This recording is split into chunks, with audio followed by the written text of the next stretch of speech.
juga. Assalamualaikum warahmatullahi wabarakatuh. Yang pertama yang saya hormati Ibu Rinda Siaga Maristuti selaku dosen pembimbing mata kuliah manajemen keuangan paralel 2 dan teman-teman yang saya banggakan. Berdirinya kami berempat di sini. Yang pertama ada Sarul Barok, yang kedua ada Anabel Mintan, yang ketiga ada saya Prabowo dan saya sendiri Fikri Ramdhani. Berdirinya saya berempat di sini yaitu untuk mempresentasikan mata kuliah manajemen keuangan. Ya, yang pertama ada reference ratio.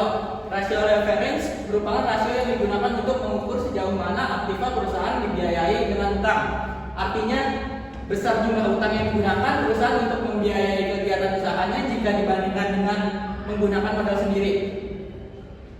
Ya, yang pertama kita menghitung long term debt, yaitu liabilitas jangka panjang pada tahun 2021 dibagi total equity sebesar 28.833.151 dalam bentuk dolar dibagi dengan total equity-nya 33.327.581, yaitu sebesar 8 jika dihitung 86,51%. Pada tahun 2020 kita menghitung dengan total 27.197.059 dengan total equity-nya 31.254.339. Long term earning debt to equity ratio pada PT Pertamina tahun 2020 sebesar 87% dan tahun 2021 sebesar 86,51%. Hasil rasio menunjukkan kemungkinan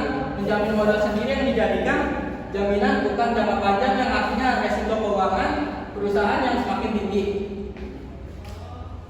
Ya, selanjutnya ada debt to asset ratio, yaitu total liabilitas dibagi total aset dengan jumlah sebesar 44.727.365 dibagi 71.624.122, yaitu sebesar 0,62. Pada tahun 2020 debt to asset ratio sebesar 37.889.430 dibagi dengan 54.013.806, yaitu sebesar 0,70. Debt to asset ratio pada PT Pertamina pada tahun 2020 sebesar 70% dan pada tahun 2021 sebesar 62%. Hasil menunjukkan terjadinya kenaikan DAR walaupun mengalami penurunan pada tahun, yang artinya bahwa kinerja keuangan semakin menurun dan semakin meningkatnya porsi utang dalam pendanaan aktiva. Selanjutnya ada debt to equity ratio, yaitu total liabilitas dibagi total ekuitas. Pada tahun 2021 senilai 44.723.165 dibagi dengan 33.327.581, yaitu 1,34. Pada tahun 2020 debt to equity ratio senilai 37.889.430 dibagi dengan 31.254.339, yaitu 1,21. Debt to equity ratio pada PT Pertamina pada tahun 2020 sebesar 121% dan pada tahun 2021 sebesar 134%. Hasil DAR menunjukkan kenaikan, artinya bagian aktiva yang digunakan untuk menjamin utang semakin menurun dan semakin kecil tingkat keamanan yang dapat didapat kreditur. Selanjutnya likuiditas ratio. Rasio yang digunakan untuk mengukur seberapa likidnya suatu perusahaan dengan cara membandingkan komponen yang ada di neraca, yaitu total aktiva dengan total utang jangka pendek. Yang pertama, kurang ratio. Kurang ratio yaitu kurang aset dibagi dengan kurang liability. 28.717.155 dibagi 15.890.014 sama dengan 1,81.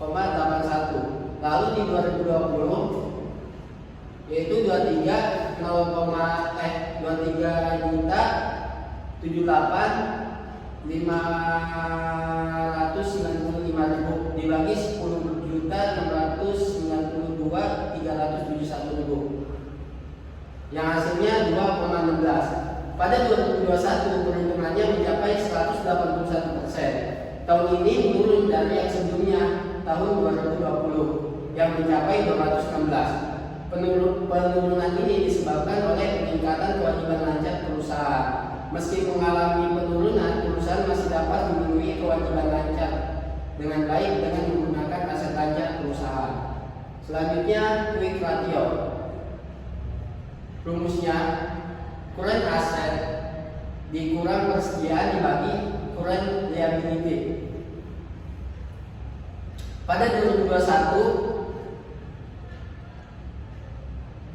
28.717.155 dibagi 7.557.873.000 dibagi 15.860.014 yang hasilnya 1,33 dan di 2020 hasilnya 1,70. Hasil quick ratio Pertamina adalah 133% pada 2021. Hasil yang diperoleh Pertamina menunjukkan hasil yang tidak menguntungkan.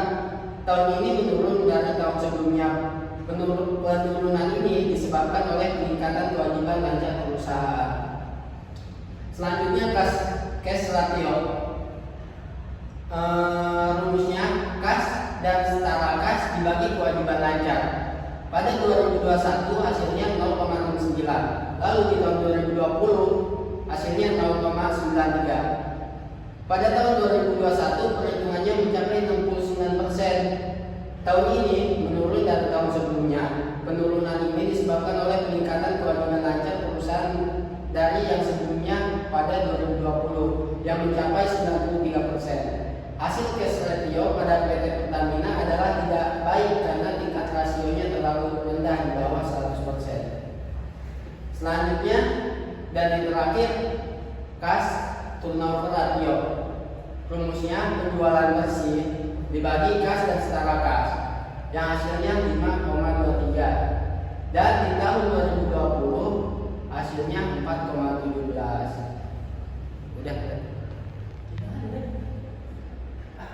Oh lanjut ternyata.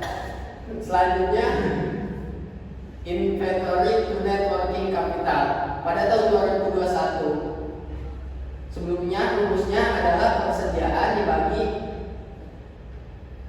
current asset dikurang current liabilitas. Pada 2021 hasilnya 0,59 dan di tahun sebelumnya tahun 2020 adalah 0,39.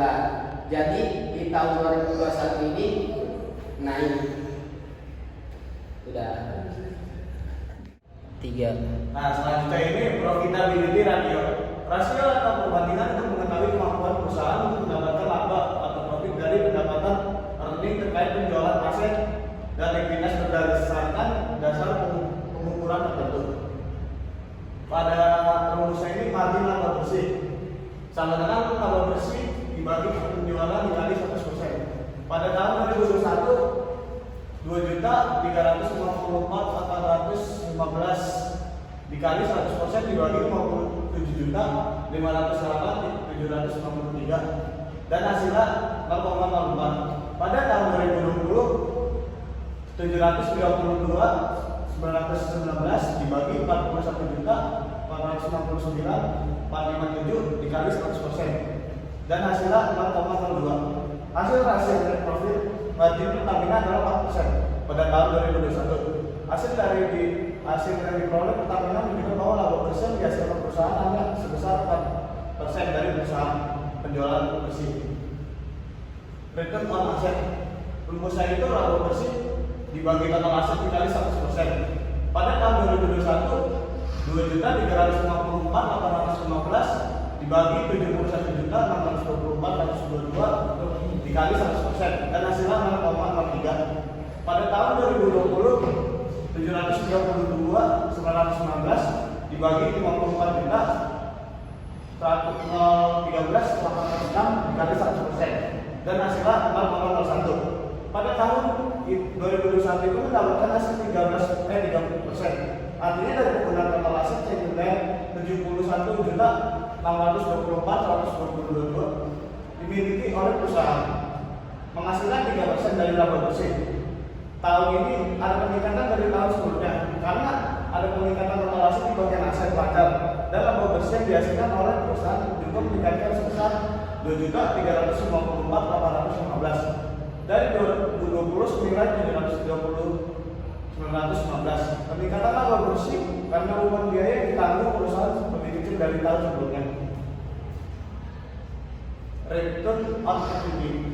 Rumusnya itu laba bersih dibagi ekuitas dikali 100%. Pada tahun 2021 senilai 2.354.815 dibagi 33.327.581 dikali 100% dan hasilnya 0,07. Pada tahun 2020 732.919 dibagi 31.254.339 dikali 100% dan hasilnya 0,02.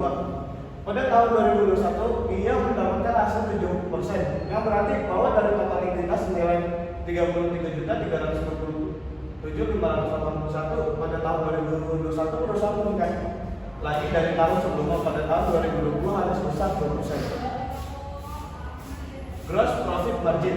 Rumusnya itu laba kotor dibagi penjualan dikali 100%. Pada tahun 2021 7.960.629 dibagi 57.508.793 dikali 100% dan hasilnya 0,13 atau 13%. Pada tahun 2020 6.952.466 dibagi 41.469.457 dikali 100% dan hasilnya itu 0,16.